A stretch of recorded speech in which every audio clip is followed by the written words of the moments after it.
Wilkes-Barre City Police Department responded to Outsiders Bar located at 650 South Main Street for a report of a gunshot victim who later succumbed to his injuries.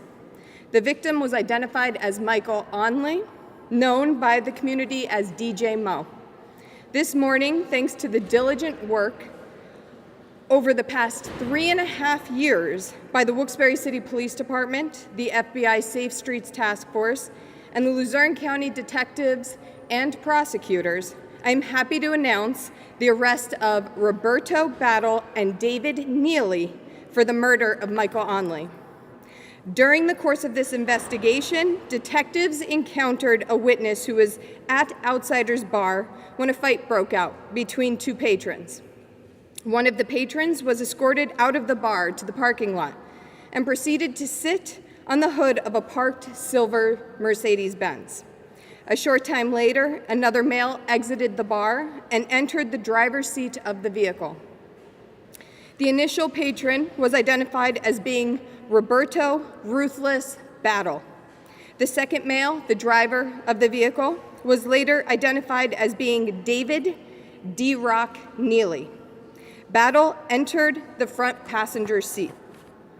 On May 17, 2017, as a result of a lengthy and diligent investigation involving the District Attorney's Office, the Wilkes-Barre City Police Department, the Federal Bureau of Investigation, and the U.S. Marshals, we obtained an arrest warrant for Roberto Battle, charging him with criminal homicide and criminal conspiracy to criminal homicide for causing the death of Michael Onley. Yesterday, Battle was located and arrested without incident by U.S. Marshals in New York City. Battle remains in custody pending extradition to Pennsylvania. David Neely is currently incarcerated at SCI Frackville. A detainer will be placed on Mr. Neely for charges outlined today. Our office would like to thank all law enforcement agencies for their assistance in the arrest and capture of the accused in this case. Each and every investigator involved was tireless and meticulous. This arrest, is a shining example and a warning to violent offenders in Luzerne County. No matter how long it takes, we will never stop working to bring you to justice. Eventually, the hard work of law enforcement pays off, and the dumb luck of criminals runs out. I must also take the time to extend our thoughts and prayers to the family and Michael Onley's many friends. It has been extremely difficult for you not only to face such a great loss, but to have gone on this long, waiting and wondering if the murderer would be found. On behalf of everyone involved, we thank you for your strength, your patience, and your faith. At this time, I believe everybody has obtained a copy of both arrest warrants. We will provide pictures of the two individuals, but maybe we could take just a couple questions. Did you want?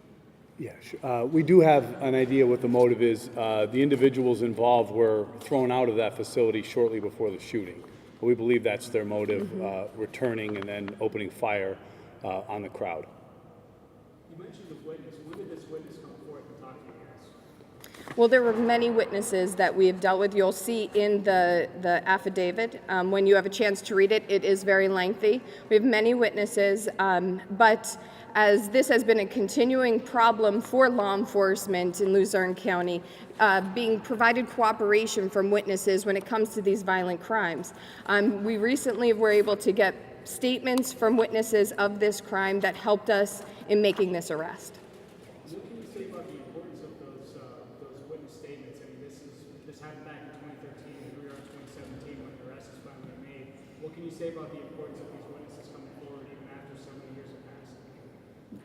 Well, I would want to say this. Many of them you'll see in the affidavit remain unidentified for their safety. They'll be identified potentially at a preliminary hearing or at the time of trial. As the district attorney said, we've had an ongoing problem for legitimate fear of safety for some of our witnesses. In an effort to protect them, we shield their identities. But the witnesses in this particular case, some had been identified early on, but through the efforts of law enforcement, the tenacious efforts of law enforcement, they continued to seek out corroborating evidence and then reinvestigate and re-interview these individuals, and more information came to light.